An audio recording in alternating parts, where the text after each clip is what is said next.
Welcome to the another horror movies list, जो सारी movies तुम्हें जियो हॉटस्टार पर मिल जाएगी। और आई बेट तुमने ये सारी मूवीज नहीं देखी होगी, so subscribe and enjoy the video. सबसे पहले आती है स्टिंग। इस मूवी में तुम्हें क्रीचर हॉरर, सर्वाइवल और नॉन स्टॉप सस्पेंस एक साथ मिलेगा। स्टोरी 12 साल की शार्लेट की है, जिसे एक रात आसमान से गिरी रहस्यमय चीज के अंदर एक छोटा सा मकड़ा मिलता है। वो उसे अपना सीक्रेट पेट बना लेती है और उसका नाम रखती है स्टिंग। शुरुआत में वो बिल्कुल साधारण मकड़ा लगता है, लेकिन कुछ ही दिनों में उसका आकार और भूख दोनों ही असामान्य तरीके से बढ़ने लगते हैं। पहले पालतू जानवर गायब होते हैं, फिर अपार्टमेंट बिल्डिंग में रहने वाले लोग एक एक करके रहस्यमय तरीके से लापता होने लगते हैं। अब पूरी बिल्डिंग में दहशत फैल चुकी है और शार्लेट समझ जाती है कि जिस जीव को उसने अपने हाथों से पाला था वही अब सबकी मौत का कारण बन चुका है। फिल्म की सबसे बड़ी ताकत है इसका क्रीचर डिजाइन और क्लॉस्ट्रोफोबिक एटमॉस्फेयर। एक ही अपार्टमेंट बिल्डिंग के अंदर बढ़ता हुआ खतरा, जायंट स्पाइडर के टेरिफाइंग अटैक्स और लगातार बना रहने वाला सस्पेंस से एक शानदार क्रीचर हॉरर बना देता है।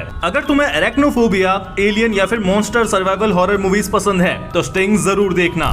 नेक्स्ट आती है हैचिंग। अगर तुम्हें ऐसी मूवीज पसंद है जहां पर बॉडी हॉरर, साइकोलॉजिकल ड्रामा और डिस्टर्बिंग क्रीचर हॉरर एक साथ मिले, तो हैचिंग एक ऐसी मूवी है जिसे देखकर तुम लंबे टाइम तक भूल नहीं पाओगे। स्टोरी 12 साल की तिंजा की है, जो एक टैलेंटेड जिम्नास्ट है और हर हाल में अपने माँ को खुश करना चाहती है। उसकी माँ दुनिया के सामने अपनी परफेक्ट फैमिली की इमेज बनाए रखने में लगी रहती है, लेकिन एक दिन टिंजा को जंगल में एक रहस्यमय अंडा मिलता है। वो उसे छिपाकर अपने कमरे में पालने लगती है, लेकिन जब वो अंडा फूटता है तो उसमें से निकला जीव कोई साधारण पक्षी नहीं होता। जैसे जैसे वो बड़ा होने लगता है, उसकी मौजूदगी टिंजा की दबी हुई भावनाओं और डर और गुस्से को एक भयानक रूप देने लगती है। फिल्म की सबसे बड़ी ताकत है इसका क्रीचर डिजाइन, प्रैक्टिकल इफेक्ट्स और डिस्टर्बिंग एटमॉस्फेयर। ये सिर्फ मॉन्स्टर हॉरर नहीं है, बल्कि एक लड़की के अंदर छिपे दर्द और दबाव को बेहद ही अनोखे तरीके से दिखाती है। हर सीन के साथ में सस्पेंस और बेचैनी बढ़ती जाती है। अगर तुम्हें द बाबाडुक, द सब्सटेंस या फिर बॉडी हॉरर मूवीज पसंद है तो हैचिंग जरूर देखना। नेक्स्ट आती है अमेरिकन बुगी वुमन। ये मूवी तुम्हें रियल इवेंट्स, सीरियल किलर्स और साइकोलॉजिकल क्राइम एक साथ दिखाती है। स्टोरी अमेरिका के सबसे कुख्यात महिला सीरियल किलर एलन वुरनॉस के शुरुआत के दिनों पर आधारित है।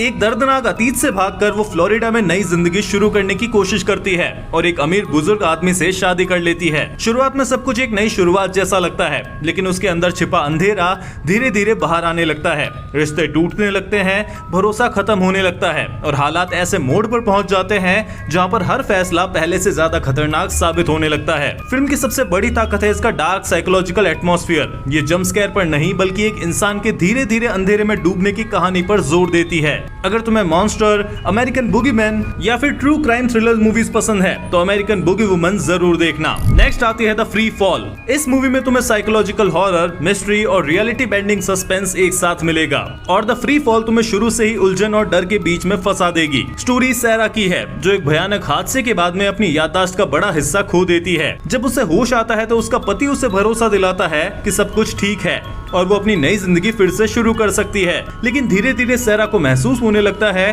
कि कुछ भी वैसा नहीं है जैसा दिखाई दे रहा है। घर के अंदर अजीब घटनाएं, रहस्यमय लोग और बार बार होने वाले डरावने अनुभव उसे ये सोचने पर मजबूर कर देते हैं कि कहीं उसकी याददाश्त ही नहीं बल्कि उसकी पूरी रियलिटी उससे छिपाई जा रही है। फिल्म की सबसे बड़ी ताकत है इसका ड्रीम लाइक एटमॉस्फेयर और साइकोलॉजिकल टेंशन। ये मूवी जंप स्केयर से ज्यादा दिमाग के साथ खेलती है। हर नए सीन के साथ में मिस्ट्री और गहरी होती जाती है, जिससे अंत तक ये समझना मुश्किल हो जाता है कि सच क्या है और भ्रम क्या। अगर तुम्हें Jacob's ladder, the night house या फिर साइकोलॉजिकल हॉरर मूवीज पसंद है तो द फ्री फॉल जरूर देखना। नेक्स्ट आती है द मीडियम। अगर तुम्हें ऐसी हॉरर मूवीज पसंद है जहां पर फाउंड फुटेज स्टाइल, पोजेशन और फोकलोर हॉरर एक साथ मिले तो द मीडियम तुम्हारे लिए बेहतरीन अनुभव हो सकती है। स्टोरी थाईलैंड के एक छोटे से गांव की है, जहां पर एक डॉक्यूमेंट्री टीम एक महिला निम की जिंदगी को रिकॉर्ड कर रही होती है। गांव के लोग मानते हैं कि निम पर पीढ़ियों से एक देवी का आशीर्वाद है और वो लोगों की मदद करने वाली एक मीडियम है। लेकिन सब कुछ बदल जाता है जब उसकी भतीजी मिंग के व्यवहार में अजीब और डरावने बदलाव आने लगते हैं। शुरुआत में ये सब एक सामान्य बीमारी या फिर मानसिक समस्या जैसा लगता है, लेकिन जैसे जैसे डॉक्यूमेंट्री आगे बढ़ती है,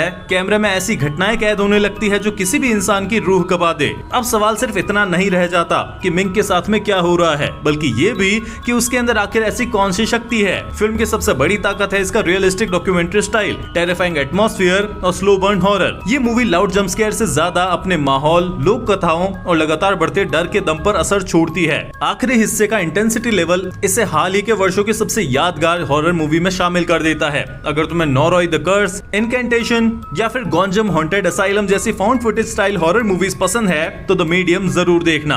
अब ये सारी हॉरर मूवीज थोड़ी डिफरेंट है, जो हिट एंड मिस वाली कंडीशन रखती है। ये किसी को पसंद आ सकती है, किसी को बिल्कुल भी नहीं, क्योंकि हॉरर काफी सब्जेक्टिव होता है। पर क्या ही दिक्कत है, मैं तुम्हारे लिए काफी सारी और भी बेस्ट हॉरर मूवीज और साथ ही action, adventure, super hero, fantasy और भी जॉनर की मूवीज लाता रहूंगा। ये वीडियो पसंद आए तो लाइक करो, ज्यादा पसंद आए तो अपने एक हॉरर लवर दोस्त के साथ में शेयर करो, सब्सक्राइब करो ऐसी और मूवीज रिकमेंडेशंस के लिए। मिलते हैं नेक्स्ट वीडियो में, तब तक के लिए बाय।